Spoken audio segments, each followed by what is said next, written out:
pensem que eu vim destruir a lei ou os profetas. Eu não vim destruir, eu vim enaltecer, eu vim engrandecer. A palavra ali é do grego pleromai. Ele veio aumentar o sentido e a importância da lei. E para você que ainda tem dúvida se o sábado deve não ser guardado, entenda uma coisa. Se você pegar a sua Bíblia em Ezequiel capítulo 22, o verso 26, lá a Bíblia está dizendo o seguinte, que as pessoas, líderes religiosos, uma igreja que não ensina a guardar o sábado, ela não ensina porque ela está escondendo os olhos. Olha como que Deus é didático. Ele está dizendo assim, ó, dos meus sábados escondem os seus olhos. Por que Deus está dizendo isso? Porque da Bíblia, nunca nenhuma igreja vai conseguir esconder que o sábado é santo. Verdade. Por mais que essa igreja tente, ela nunca vai conseguir esconder, porque a Bíblia grita que o sábado é santo. Mas se você vê Isaías 30, verso 9, o que diz lá? Isaías 30, verso 9 diz assim, povo rebelde é este, filhos mentirosos, filhos que não querem ouvir a lei do seu Deus, não querem ouvir, não querem guardar. Isaías capítulo 8, verso 16 diz, resguarda o testemunho e sela a lei no coração dos meus discípulos. Se você pegar a palavra selo, selar, você vai ver que a lei vai ser selada no coração. O próprio Davi no Salmo 40, verso 7 e verso 8, ele diz que agrada, meu Deus meu, fazer a tua vontade dentro do meu coração está a tua lei. E o que é que a Bíblia diz com respeito ao coração? Provérbios 4, 23. Enganoso é o coração, como diz Jeremias 17, 9, mas ele diz, dá-me, filho meu, o teu coração. Guarda o teu coração, porque dele procede as saídas da vida. Sobre tudo que se deve guardar, diz lá. Guarde o teu coração, porque dele procede as saídas da vida. Jeremias 17, 9, enganoso é o coração, desesperadamente corrupto, quem o conhecerá? Então por que ele quer pôr a lei? Porque o coração é enganoso e a lei vai dizer, olha, isso aqui é pecado, aquilo ali não é, isso não é. E lá, quando você vai em Efésios capítulo 1, versículo 13, ele vai dizer que depois que você ouviu a boa palavra da pregação, do evangelho da nossa salvação, e creu na verdade, e foi selado com o Espírito Santo, como diz Efésios 4, 30, não entristeçais o Espírito Santo com o qual fostes selados. A Bíblia diz em 2 Coríntios também, capítulo 1, verso 21 e 22, que o Espírito Santo foi posto dentro do nosso coração como penhor, como selo, como garantia. Então tudo que é importante Deus manda pôr dentro do coração. Ele põe a lei no coração, ele põe o Espírito Santo no coração. Achadas as tuas palavras, 119, 11. Jeremias 15, verso 16, melhor dizendo. 119, 11 diz, guardo as tuas palavras no meu coração para não pecar contra ti. E Jeremias 15, verso 16, achadas, logo eu as comi. E quando você come a palavra de Deus, você não está comendo um peixe que você tem que tirar as espinhas. Você tem que degustar. A palavra grega é devorar, katesphio do grego, né? Comer. E nesse comer está inserido ali a lei de Deus, os teus 10 mandamentos, inclusive o sábado, né? Então, resumindo, o sábio Salomão diz assim, o temor do Senhor é o princípio da sabedoria. Se você ler Gênesis 3,17, Deus diz assim para Adão, maldita é a terra por tua causa. Por que a terra se tornou amaldiçoada? Porque um dia o homem resolveu comer um fruto que Deus proibiu o homem de comer. Só por isso. O mundo era perfeito até o dia que o homem decidiu comer um fruto que Deus disse que não era para comer. Quando o homem desobedece a Deus, ele cai em maldição. Então, meu amigo, minha amiga, meu irmão, minha irmã, lembre-se disso. A questão não é só guardar um dia ou deixar de guardar. A questão não é essa. A questão é o que está por trás. Quem foi que mandou santificar esse dia? Deus não é soberano? Ele não é o dono? O Salmo 24, verso 1 diz assim, ao Senhor pertence a terra e tudo que nela se contém. Não é Deus que é o mantenedor de todas as coisas? Não é Ele que faz a gente respirar? Não é Ele que dita as regras? Agora, que Deus é esse que eu posso brincar com as regras dele? Onde é que está o meu temor? Verdade. E se você parar para pensar, observe que é um obscurantismo com relação ao céu. Você pergunta para um cristão hoje em dia, o que é o céu? Como que nós vamos viver lá? Nós vamos em corpo, em alma, em espírito? Como que a gente vai? O que vai para o céu? É o corpo, é a alma, é o espírito? É uma confusão mental terrível.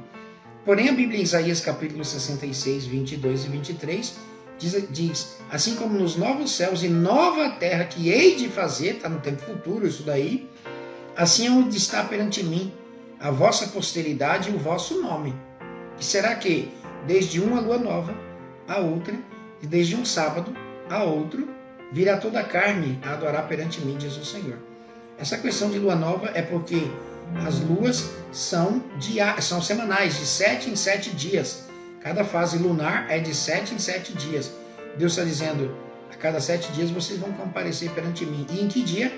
Sábado. Qual era o costume de Jesus? Que dia da semana Jesus ia para a sinagoga? Marcos capítulo 4, verso 16. Jesus, conforme o seu costume, no dia de sábado ele frequentava o culto, a sinagoga, o local de adoração a Deus. Você vai em Atos 17:2, Atos 18:4, Paulo, conforme o seu costume, igual a Jesus, também no dia do sábado, no dia santo, né, Alexandre?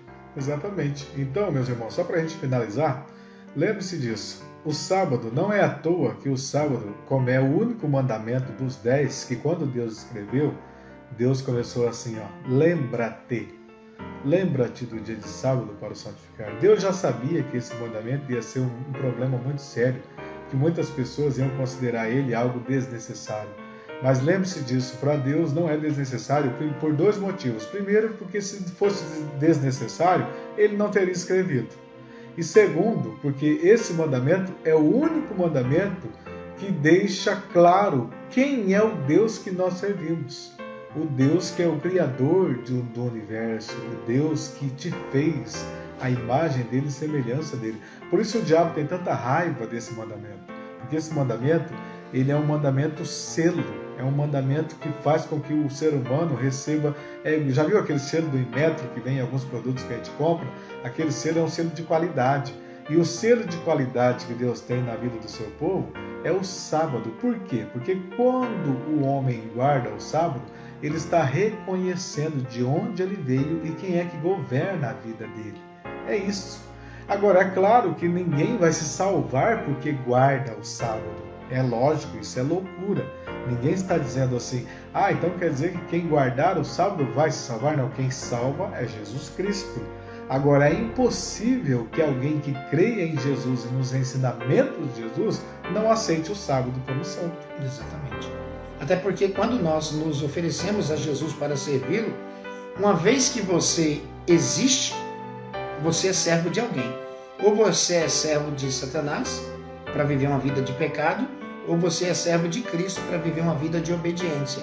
E ele disse mesmo, como nós falamos, se você me ama, guarde, observe os meus mandamentos. Ama, observe. E aí o que ele diz mais com relação a isso daí? O Alexandre citou aqui Marcos, o Evangelho de Marcos falando a respeito. Você vai ver o respeito que Maria tinha com relação a Cristo em Marcos, em Lucas capítulo 23, verso 56 também ali. Vai do 54 ao 56, vai estar mostrando que as mulheres ali no sábado descansaram conforme o mandamento. Era sexta-feira, dia de preparação, e quando começava o sábado, elas voltaram para casa e descansaram conforme o mandamento. O Espírito Santo, que inspirou tudo isso daí, ele nos deixa uma lição. Eu gostaria que você fizesse um exercício mental. Pensar dói, como diz um certo professor do passado aí. Faça um exercício mental seguinte. Veja lá em Isaías quem é o remanescente.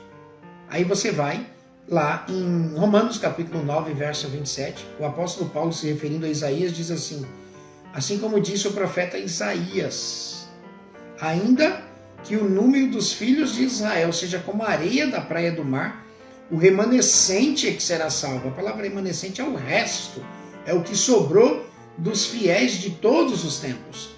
Quando você vai nesse texto de Romanos 9, 27, e vai Apocalipse 12, 17, diz que o dragão irou-se contra a mulher, foi fazer guerra, pelejar ao restante da sua descendência. Quem são? Os que guardam os mandamentos de Deus e têm o testemunho de Jesus. E a Bíblia diz em Apocalipse 14, verso 12, como Alexandre citou, o texto faz você pensar. Aqui está a perseverança dos santos. Qual é a pergunta que está no texto? Quem são os santos? E o próprio texto responde. São os que guardam os mandamentos de Deus e têm a fé de Jesus. Ou em outras palavras, a verdadeira fé em Jesus leva você a guardar todos os mandamentos de Deus.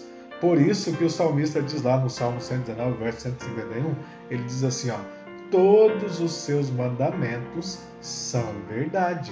E aí a gente lembra do que Jesus disse em João 4, 24. Lembra que Jesus disse? Os verdadeiros adoradores adoram em espírito e em verdade. Então, na adoração, não pode faltar verdade.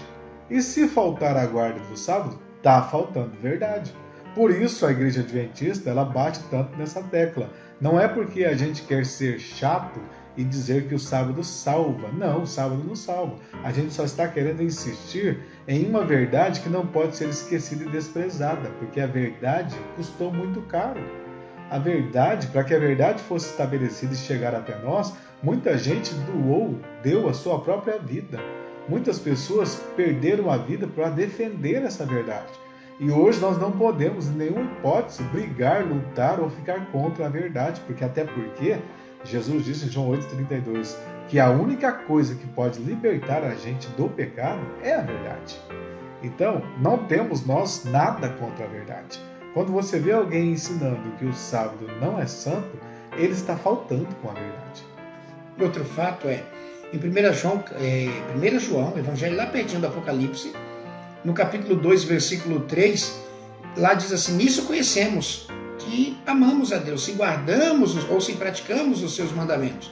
Aquele que diz eu conheço Jesus, diz o texto, 1 João 2, verso 4, eu conheço a Jesus e não guardo os seus mandamentos, é mentiroso e nele não está a verdade citada pelo Alexandre de João 8,32. E o fato é, quando você começa a estudar as Escrituras, você pergunta, faça uma pesquisa rápida de Google aí, quando foi escrito ou qual o último livro da Bíblia a ser escrito. Não foi o Apocalipse. Apocalipse foi escrito na ilha de Patmos, João saiu de lá, escreveu 3 cartas, 1ª, 2ª e 3ª João, e o último livro da Bíblia a ser escrito é o Evangelho de João, com 21 capítulos ali. Então, os últimos livros a serem escritos foi as 3 cartas de João e o Evangelho. E por volta ali do ano 100 isso aconteceu, essa escrita. E olha o que ele diz por volta do ano 100. Aquele que diz que conhece Jesus, mas não guarda os seus mandamentos, é mentiroso e nele não está a verdade.